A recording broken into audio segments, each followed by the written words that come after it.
And look, it's the NBA, it's professional sports. These things happen. Nobody likes it. We don't condone it, but it happened. Draymond apologized to the team this morning.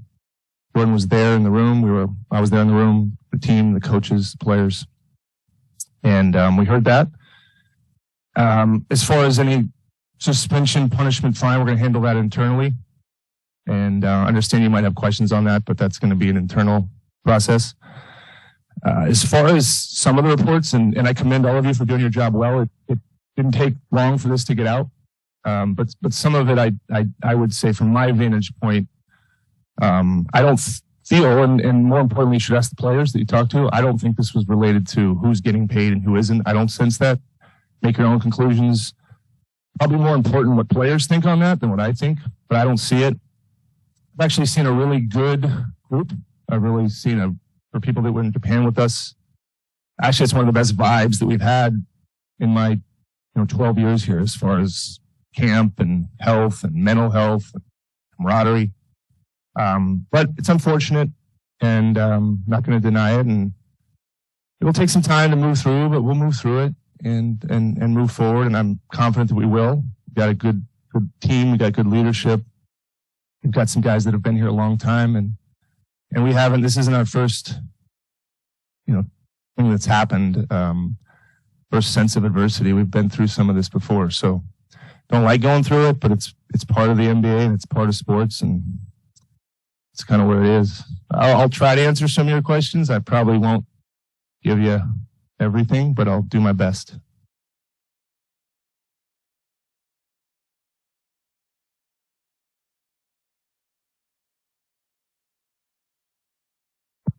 Anyways, what's your biggest concern when you found out what happened? What was the first thoughts you had about how this might impact the roster and the guys, the chemistry? First, like anything, Monty, you want to make sure everybody's okay. That's the number one thing. And after that, nobody likes these things. So how do you move forward?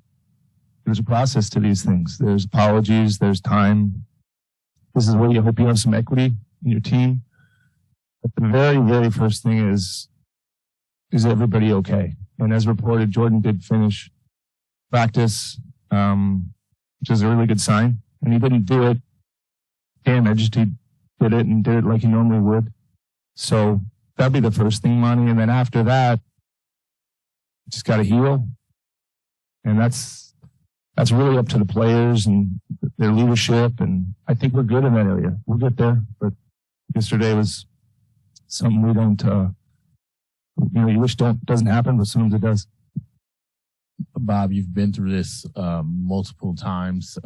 Does that experience make this, I guess, easier to deal with, for lack of a term, or does it make you kind of tired of having to deal with this?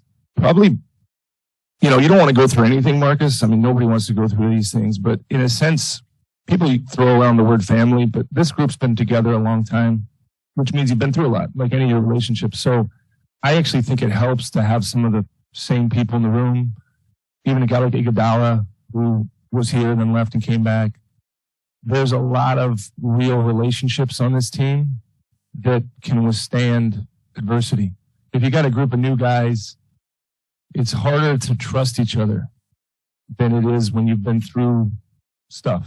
And if you're in the NBA or anything in life and you're together a long time in an emotional place that we live in here, in a competitive place, things are going to happen that you'd like not to.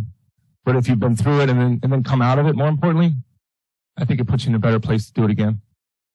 Bob, you said you don't think it had anything to do with contractual situations, but you are looking at two players, as you said, who are, at least in some ways, possibly getting contract extensions. Does this affect the way you would approach whether you're going to give Draymond or agree with a deal with Draymond or Jordan? Obviously, the deadline with Jordan is coming up. And by the way, have you talked to his representatives lately? And where are those? Yeah, I'm not going to do the blow-by-blow negotiation. We've talked to them. We're going to keep talking. So that's ongoing. I don't think, Tim, this isn't change in approach. It doesn't change our feelings on it. I've asked the question directly to people involved on the, on our team, not involved? Like, do they think that? They've said no. I hope they're being honest with me. I can only answer that I don't see it. As an agent, I saw it.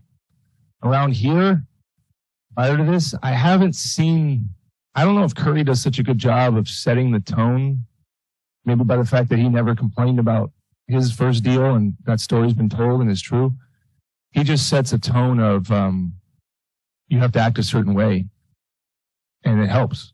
And Steve helps do that. So I don't see it, Tim. I can't get into people's minds, but you all will talk to the players. That answer will come out. I don't see that, and I don't feel it. It doesn't change. We're not going to pivot on our approach to our contract discussions. And the reason why we're not going to is I think we're going to be past this. I don't think this stays for the rest of the season. We'll move on. There's been a variety of things we've had to overcome, and we have. And I think we'll overcome this. So that's why it's not going to, I don't think, bleed into the contract stuff. Just kind of want to get specifics on this morning. Draymond was in the facility, apologized in person to the team. Yes.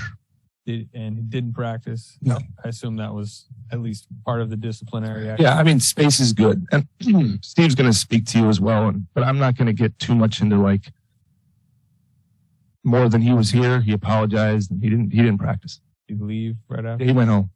Okay. Do you expect, I mean, maybe this is more Steve, but do you expect him to practice tomorrow? Ask Steve. I know the answer to that, but I'll let Steve do that one. Bob, we've talked a lot about how Draymond's fire and passion, it is a good attribute for this team to have. Clay on Media Day said, like, if you play for the Warriors, you're going to get yelled at by Draymond. It's a bylaw by now.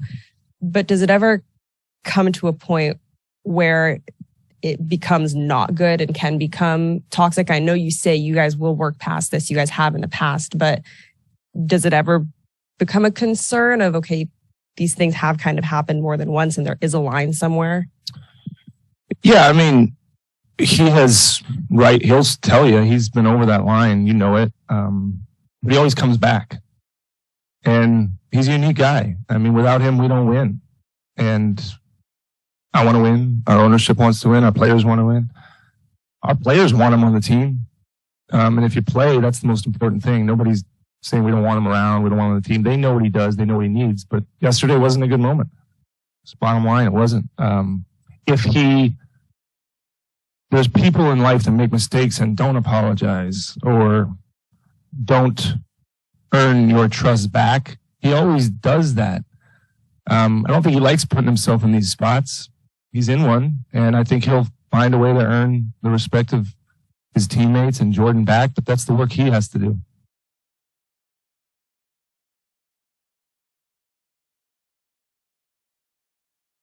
You guys did put together this young and veteran two-timeline thing, whatever you like to call that two-timeline.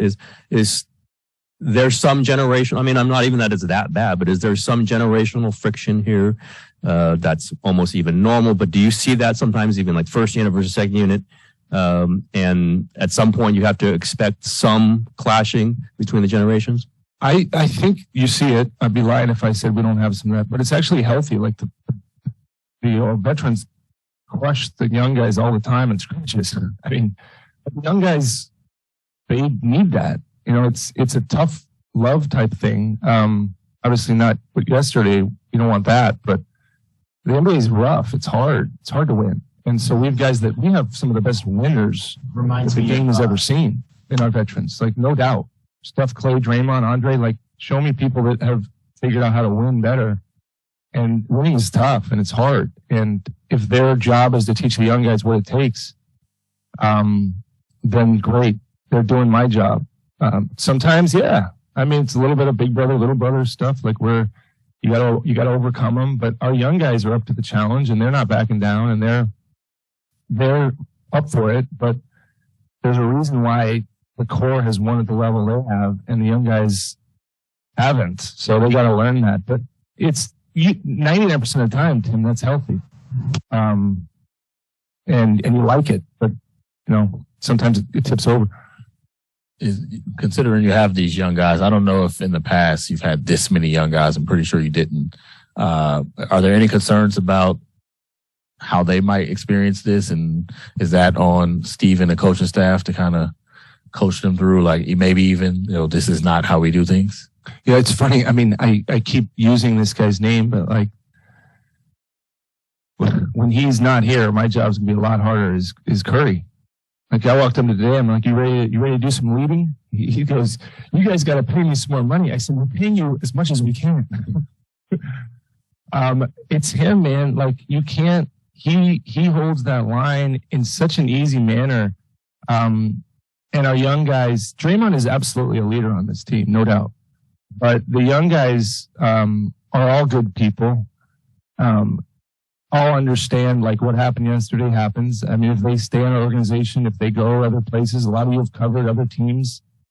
Doesn't mean what happened yesterday is right, but it happens. And it's really what do you do next? What do you do after it happens? It happens in probably, I don't know, since I've been here, we've had stuff happen.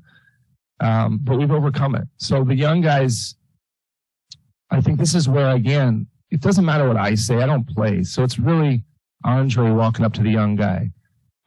One young guy said, "Does this happen a lot?" I'm like, no, this isn't normal. So some people, they don't know. It's brand new. But that's where the players, that's why you keep guys like Looney, who's young, but established as a leader. That's Andre. That's even Clay in some instances. That's Steph. And a lot of times it's Draymond that mentor these guys. And hopefully these young guys will do that for the next generation of people. That's professional sports. The young guys learn from the old guys. And I think they'll be fine learning from this. And I watched them today for a while. I don't see any big issues propping up at all. I don't feel that way. Bob, I know you don't want to get into the discipline. If Draymond doesn't play, we would obviously see that. So first thing, do you anticipate him missing any games? I don't think so at this point. Okay. You would see that. Yes. I figured the cat's going to be out of the bag at some point. I wonder, I know it's fresh, but with Jordan in particular, I mean, just from a life standpoint, you get stalked by another human being, that's going to leave a mark. Do you have any sense from Jordan about his ability to go forward with Draymond as a teammate and what sort of lasting impact, if any, might be here? Yeah, look, he'll speak soon, I suppose. Draymond will speak. What he says is more important than what I say. That's up to him. But knowing Jordan like I do, he's a pretty resilient guy and he'll get through it. But I can't I'm not going to say how he feels, how he should feel. I'm not going to say, only I would know if it happened to me. But it's, Steve and I talked about when he got hit and, you figure it out, you hang on to it for the amount of time you need to, and you move on. But that's a good question to ask him. He'll answer it. But I have confidence that it won't erode the fabric of our team. I guess that's what I could say about it. You kind of chatted about this earlier, Bob. Obviously, we know sports are competitive. People get in fights. It's not what anyone wants, but it happens. We all know that. Is the attitude of the team, is it awkward right now, or do they look at it just as that, as sometimes these things happen and we're moving past it? Or do you think it might take a little bit to kind of move past this? Is there awkwardness in the room, I guess? I think it's less awkward than you think. Most of you, maybe you don't think it is. I don't know what you think, but it's not bad. Like if you walked if you were all in practice today, I don't think you would have seen some lingering awkwardness. I don't think you would have seen it. I didn't see it, and I didn't feel it. But I've been on teams where people have fought. I've been in gyms where there's been fighting. No one likes that. But every team has moved past it. I've never seen it ruin a team. Because you accept when you play a sport, and I'm not saying this is good. When things are that competitive as they are in professional sports, there's a certain level of things might go past a line. And you thank everyone that nobody got really hurt. So you learn from that. The worst things are when somebody gets really hurt by a punch or something like that. You have to learn. We have to learn. That's not okay. It's not like you get away with it, but it's almost like you got lucky nobody got hurt. For us, we'll obviously kind of reference back to the Durant-Draymond situation. a few years ago, and part of that was, you know, they were speaking about the situation. What was said was very important in that situation. I don't know, what's your perspective on like what was said that led up to the incident? Did that have to do with contract stuff, or was that just normal trash talk on a basketball? I didn't hear.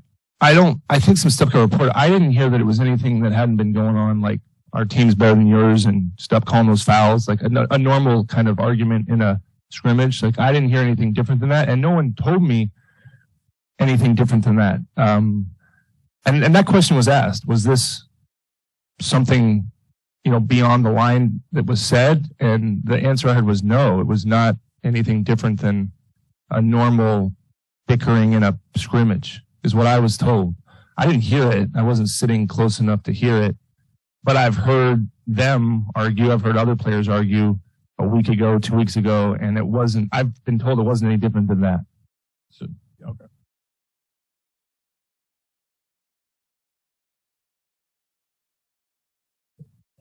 All right. Thank you.